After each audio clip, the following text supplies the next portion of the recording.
అభ్యర్థి ఎవరైనా don't care, ఇది నా అడ్డా అని ప్రతిపక్ష టీడీపీ సిట్టింగ్ ఎమ్మెల్యే అంటుంటే సమీకరణాలు మార్చైనా సరే ఆయన అడ్డాలో జెండా ఎగరేయాలని అధికార పార్టీ టార్గెట్ పెట్టుకుంది.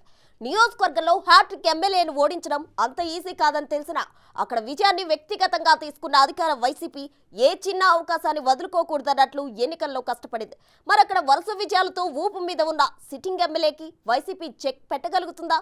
అసలింతకీ వైసీపీ అంత ప్రెస్టీజియస్ గా మారిన సెగ్మెంట్ ఏది? ప్రస్తుత ఎన్నికల్లో అందరి దృష్టిని ఆకర్షిస్తున్న నియోజకవర్గాల్లో ఉమ్మడి ప్రకాశం జిల్లాలోని అద్దంకి ఒకటి. ఆ నియోజకవర్గానికి ప్రాతినిధ్యం వహిస్తున్న గొట్టిపాటి రవికుమారే అందుకు కారణం. ఈ నియోజకవర్గంలో జేపంగలూరు, అద్దంకి, సంతమాగులూరు, బల్లికురవ, కురిసెపాడు మండలాలున్నాయి. అద్దంకిలో మొత్తం 2,41,218 మంది ఓటర్లుంటే వారిలో పురుషులు 1,18,289 మంది కాగా మహిళలు 1,22,917 మంది. వరుసగా 3 సార్లు విజయం సాధించి నియోజకవర్గంలో తిరుగులేని నేతగా Telugu Desam party sitting MLA Gottipati Ravikumar కొనసాగుతున్నారు. ఈసారి ఎన్నికల్లో టీడీపీ అభ్యర్థిగా గొట్టిపాటి రవికుమార్, వైసీపీ నుంచి పాణెం చిన్న హనిమిరెడ్డిలు అద్దంకి బరిలో పోటీ పడ్డారు.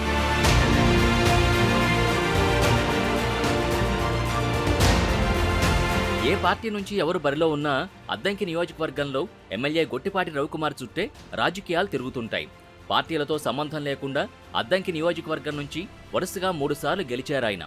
3 సార్లు 3 పార్టీల నుంచి విజయం సాధించిన ట్రాక్ రికార్డ్ ఆయింది. దాంతో ప్రకాశం జిల్లాలో ఏ ఎమ్మెల్యే సాధించలేని రికార్డ్ రవికుమార్ సొంతమైంది. 2009లో అద్దంకి నుంచి కాంగ్రెస్ పార్టీ అభ్యర్థిగా గొట్టిపాటి రవికుమార్ తొలిసారి గెలిచారు. 2014లో రవికుమార్ వైసీపీలో చేరి మరోసారి విజయం సాధించారు. 2019 ఎన్నికల్లో టీడీపీ అభ్యర్థిగా బరిలోకి దిగిన ఆయన హ్యాట్రిక్ విజయం నమోదు చేశారు.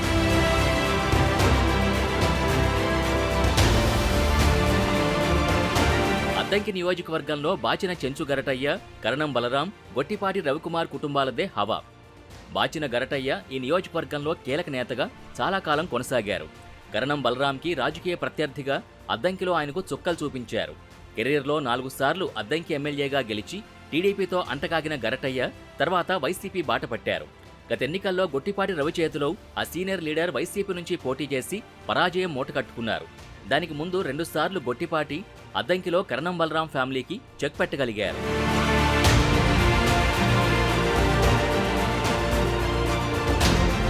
2009లో టీడీపీ నుంచి పోటీ చేసిన మాజీ మంత్రి కరణం బలరాంపై గొట్టిపాటి గెలుపొందారు.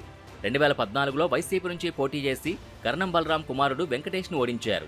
తర్వాత గొట్టిపాటి టీడీపీలోకి రావడంతో 2019 ఎన్నికల నాటికి కరణం ఫ్యామిలీ అద్దంకిని వీడి చీరాల షిఫ్ట్ అవ్వాల్సి వచ్చింది. ఆ ఎన్నికల్లో గొట్టిపాటి రవి టీడీపీ నుంచి గెలిచి ప్రస్తుతం మళ్లీ పోటీ చేశారు. చీరాల నుంచి టీడీపీ అభ్యర్థిగా గెలిచిన కరణం బలరాం వైసీపీ పంచుకు చేరి ఈసారి చీరాల నుంచి తన కొడుకు వెంకటేష్ని బరిలో నిలిపి అదృష్టాన్ని పరీక్షించుకుంటున్నారు.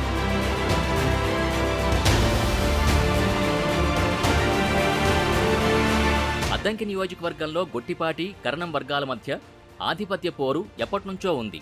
గొట్టిపాటి కుటుంబ పెద్ద హత్యతో ఈ 2 కుటుంబాలు ప్రత్యర్థులుగా మారాయి. కరణం ఫ్యామిలీ టీడీపీలో ఉంటే గొట్టిపాటి ముందు కాంగ్రెస్, ఆ తర్వాత వైసీపీలో ఉన్నారు. కరణం, గొట్టిపాటిలు టీడీపీలో ఉన్నప్పుడు ఆ వర్గపోరు కొనసాగింది. ఈ క్రమంలో బల్లికురవ మండలం వేమవరంలో జరిగిన హత్యలు కలకలం రేపాయి. దీంతో గొట్టిపాటి, కరణం వర్గాల మధ్య విభేదాలు తీవ్రస్థాయికి చేరాయి. చంద్రబాబు ఎప్పటికప్పుడు పరిస్థితిని గమనిస్తూ ఎలాంటి సమస్యలు రాకుండా చేశారు.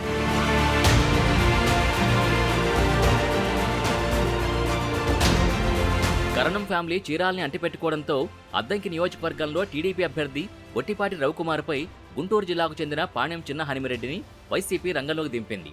గొట్టిపాటి రవికుమార్ని ఓడించడమే టార్గెట్గా పెట్టుకున్న వైసీపీ అధిష్టానం గొట్టిపాటిని ఎలాగైనా దెబ్బ కొట్టాలని పట్టుదలతో ఎన్నికల్లో పనిచేసింది. వైసీపీ ముఖ్యనేత వైవి సుబ్బారెడ్డి సొంత నియోజకవర్గం కావడంతో ఎలాగైనా గెలవాలనే ఆలోచనతో వ్యూహాల్ని అమలు చేసింది. అయితే వైసీపీ ఇన్ఛార్జిగా ఉన్న కమ్మ సామాజిక వర్గానికి చెందిన బాచిన కృష్ణ చైతన్యని తప్పించి రెడ్డి సామాజిక వర్గానికి చెందిన హనిమిరెడ్డిని అద్దంకి వైసీపీ నుంచి పోటీ చేయించింది.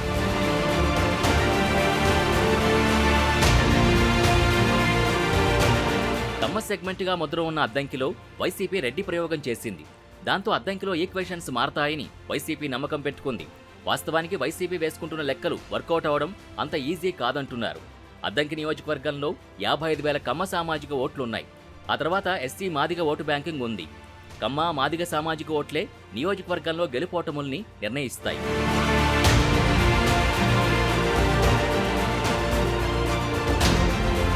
వైసీపీ అభ్యర్థి హనిమిరెడ్డి గట్టి పోటీ ఇచ్చారనే టాక్ నడుస్తోంది.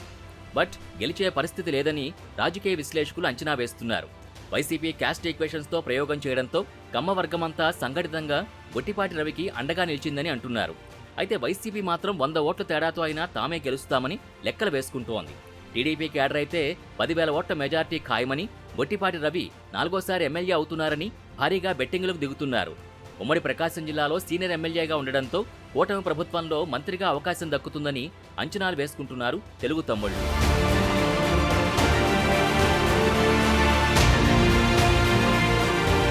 ప్రభుత్వ వ్యతిరేకత, గొట్టిపాటి ఇమేజ్తో మళ్లీ గెలుస్తామని టీడీపీ నమ్మకంతో ఉంది. వైసీపీ అభ్యర్థి నాన్ లోకల్ అవ్వడం, నియోజకవర్గ రాజకీయాలు వంట పట్టించుకునేంత టైం ఆయనకి లేకపోవడం తమకు కలిసొస్తుందని తెలుగు తమ్ముళ్లు ధీమాగా ఉన్నారు. మరోవైపు చివరి వరకు నియోజకవర్గ వైసీపీ ఇన్ఛార్జిగా ఉన్న మాజీ ఎమ్మెల్యే బాచిన గరటయ్య కుమారుడు కృష్ణ చైతన్యను పక్కన పెట్టారు జగన్. దాంతో గరటయ్య వర్గం కూడా టీడీపీకే పనిచేసిందంటున్నారు. అద్దంకిలో అణువణువునా తెలిసిన గొట్టిపాటి రవి పోల్ మేనేజ్మెంట్లో పూర్తిగా సక్సెస్ అయ్యారని, వైసీపీకి అదే మైనస్ అయిందని టీడీపీ శ్రేణులు అంటున్నాయి. మరి చూడాలి, అద్దంకి బరిలో గొట్టిపాటికి వైసీపీ చెక్ పెట్టగలుగుతుందో లేదో.